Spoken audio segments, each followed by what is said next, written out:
Hello, hola, buenos días. Bienvenue sur ma chaîne YouTube. Bonjour à tous. Re-bienvenue pour toutes les personnes qui sont abonnées.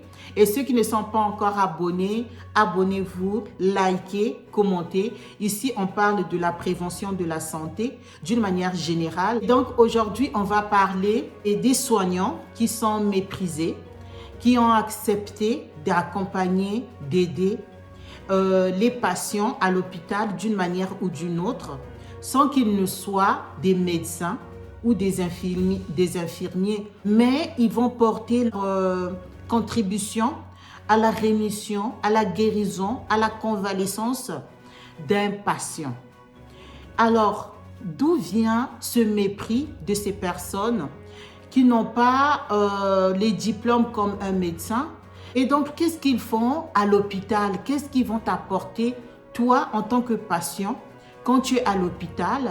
Qu'est-ce que ces aides-soignants qui sont méprisés, leur travail est méprisé déjà, et les personnes qui en font parfois reçoivent des remarques de la part des autres personnes, parfois des membres de la famille, comme un métier qui n'a pas de valeur. Et parfois, on dit qu'ils sont obligés d'aller nettoyer les fesses des blancs ou des personnes handicapées parce qu'ils n'ont pas été à l'école. Est-ce que réellement, pour travailler à l'hôpital, il faut seulement être médecin?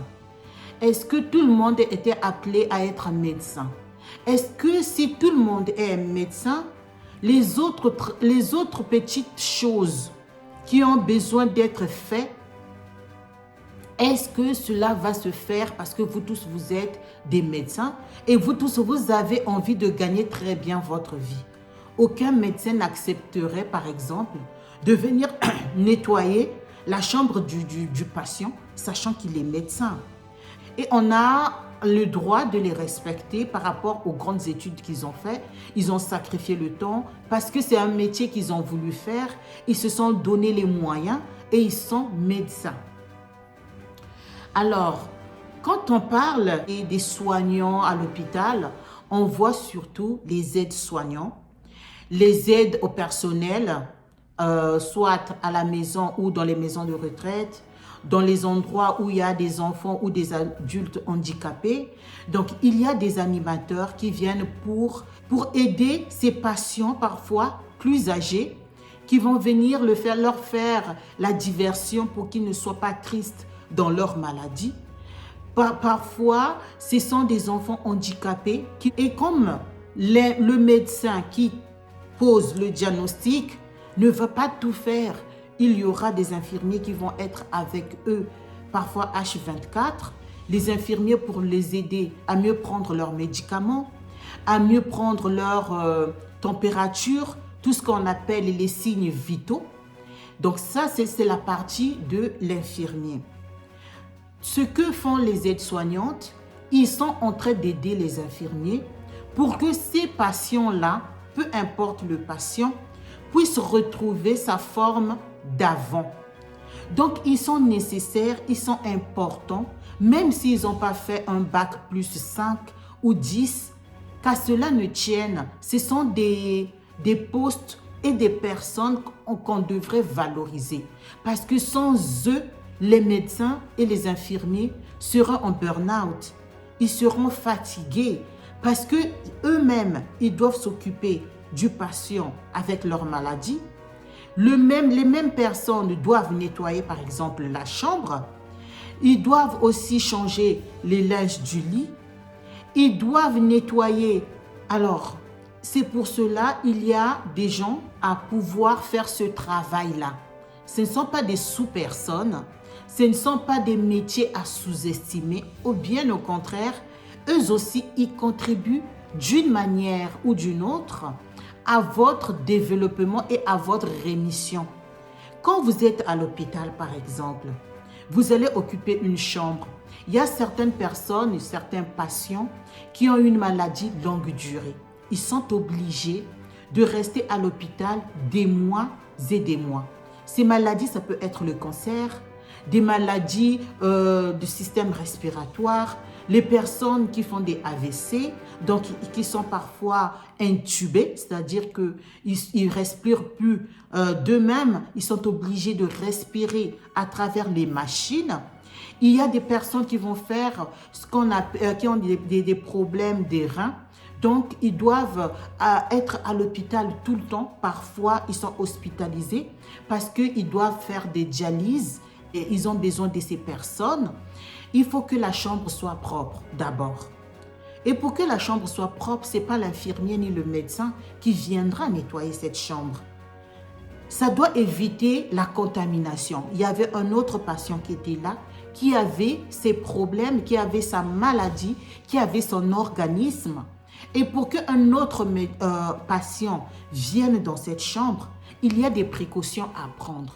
Et ces précautions-là, ce sont des agents du service hospitalier pour mettre à l'état la chambre que le patient viendra s'installer. Et donc, si on regarde ces personnes d'une manière méprisante ou bien un travail qui ne vaut pas la peine, est-ce que vous seriez dans une chambre qui n'a pas été bien nettoyée avec des produits appropriés, qui n'a pas été désinfectée, parce que vous n'allez pas vous mettre dans un lit où un autre patient a été sans que ce lit soit désinfecté, nettoyé, et puis surtout savoir qu'il y a des personnes qualifiées pour pouvoir le faire, qui ont eu une certaine formation pour pouvoir le faire. On ne nettoie pas la chambre de l'hôpital comme on nettoie ta propre chambre à la maison. Il y a des produits, il y a une méthodologie à faire pour pouvoir mettre la chambre du patient en bon état. Et si on rentre par exemple dans le service de UCI, unité de soins intensifs, là-bas il y a des patients qui sont alités, c'est-à-dire qui sont inconscients, qui sont intubés. Parfois on leur fait faire le bain au lit. Et ce sont des aides-soignants qui viendront vous faire le bain, qui viendra vous accompagner, pouvoir vous déplacer, pour que vous puissiez faire des marches. Et quand j'entends parfois des personnes, surtout dans notre société africaine, des gens qui vont te dire, elle fait seulement aide-soignant. C'est pour nettoyer les personnes qui sont à l'hôpital, les fesses, parce qu'il n'a pas fait des grandes études. Il se peut qu'il aille en reconversion professionnelle et il a préféré aller travailler à l'hôpital pour être prêt, pour aider ceux qui sont dans le besoin, qui sont malades, qui ne peuvent pas faire d'eux-mêmes et apporter sa petite contribution. Parfois, on ne se sent pas à l'aise dans le domaine que nous avions, tout ce que nous avons. Par exemple, on est aisé, on est resté dans un travail où on a gagné beaucoup d'argent.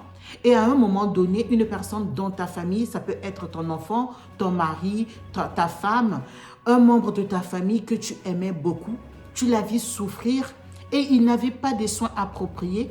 Et tu te dis, je vais me reconvertir pour que ce que la personne de ma famille a vécu, je puisse aussi apporter un peu d'aide, un peu de répit à ces personnes, malheureusement, qui travaillent beaucoup. On sait que dans les hôpitaux, il y a des médecins et des infirmiers, des sages-femmes qui sont en burn-out, qui sont fatigués parce qu'ils font beaucoup de travail. Et s'il y a des aides-soignants, et s'il y a des personnes qui sont là pour pouvoir vous aider, pour pouvoir déstresser, pour pouvoir vous porter main, alors pourquoi est-ce qu'on sous-estime ces personnes ou bien ces métiers-là? Parce que soi-disant, ce n'est pas valorisant, alors que vous êtes en train d'apporter une possible guérison à un patient qui était dans un état parfois de nervosité, mais en tant qu'aide-soignant, en tant que personne qui a reçu une petite formation, vous pouvez le parler pour pouvoir le tranquilliser parce que vous êtes dans le domaine. Parfois, il y a ces personnes qui ont peur. Ils sont parfois écoutés que si vous avez porté une blouse blanche. Il y a des gens qui travaillent à l'hôpital, qui font de la thérapie juste pour écouter. Il y a des gens qui vont faire du bénévolat pour faire sourire les enfants qui sont dans un état chaotique, qui ont le cancer. Et ils ont besoin d'aide d'une personne, même si c'est pour déstresser. Et donc, quand j'entends que il est juste aide-soignante, il est juste quelqu'un qui va nettoyer les toilettes à l'hôpital, il y a de ceux qui font de aide à la personne, qui vont dans les maisons des personnes handicapées et qui vont aider ces personnes handicapées-là à pouvoir sortir, aller voir la lumière, aller dehors, aller faire le marché. On les aide à pouvoir se déplacer dans la maison parce qu'ils sont limités par leur handicap, et vous êtes là à leur apporter cette chaleur humaine-là, et ça va leur donner la force nécessaire de se dire que je ne suis pas seule. Et quand on parle des personnes âgées qui sont dans les maisons de retraite, d'autres qui ont préféré rester à la maison, une fois qu'on grandit, il y a d'autres maladies. Le corps humain s'affaiblit. Il y a des maladies qui vont surgir. C'est tout à fait normal que ces personnes-là doivent être suivies, aidées au quotidien pour leurs besoins physiques, moraux, psychologiques aussi. Il y a certaines personnes âgées qui sont abandonnées par leur famille parce qu'ils sont devenus âgés. Et donc, parce qu'ils sont âgés, ils n'auront plus le droit de vivre. En tout cas, ici en Europe, il y a des gens qui font de l'aide à la personne, qui vont dans ces maisons-là pour les aider. Et parfois, surtout dans nos familles, dans notre communauté africaine, parce que la charité bien ordonnée commence par soi-même, et j'entends des personnes dire, mais qu'est-ce qu'elle fait de bon là-bas en Europe, si ce n'est aller aider les vieilles personnes? Est-ce que aider une vieille personne, faire de ça ton métier, est méprisable? D'où tu dois être méprisé, tu dois être, parfois, tu as honte d'en parler parce que tu te dis que ce n'est pas le métier que tu devrais faire. Parfois, tu n'as pas le diplôme, tu es obligé, tu as fait une petite formation et tu le fais, non seulement pour ton gagne-pain, parce que ce n'est pas gratuitement que tu vas le faire, mais surtout pour pouvoir aider les enfants qui ont des handicaps et qui ne savent pas quoi faire, qui sont désemparés. Et les orthophonistes, ils sont là, ils s'asseyent avec les enfants pour leur apprendre à parler. Ils communiquent d'une manière ou d'une autre. Parfois, ils sont obligés de se rouler par terre pour mimer. Est-ce que c'est dévalorisant alors qu'il veut aider un enfant qui ne sait pas parler, qui ne sait pas mettre en mots? Un enfant qui est traumatisé, qui a été traumatisé par exemple parce que dans le foyer, les parents étaient il y avait une violence familiale. Cet enfant-là est traumatisé. Ils vont être pris en charge par différentes personnes. Même s'il y a le médecin, mais le médecin va vouloir, par exemple, mettre des thérapies. Et ces personnes-là, ils sont là, les infirmiers, les aides-soignants, les aides psychologiques. Merci beaucoup pour m'avoir suivi. Merci pour votre confiance. Je vous fais des gros bisous. On se donne un autre rendez-vous. Hasta luego. Muchísimas gracias. Besos. Ciao.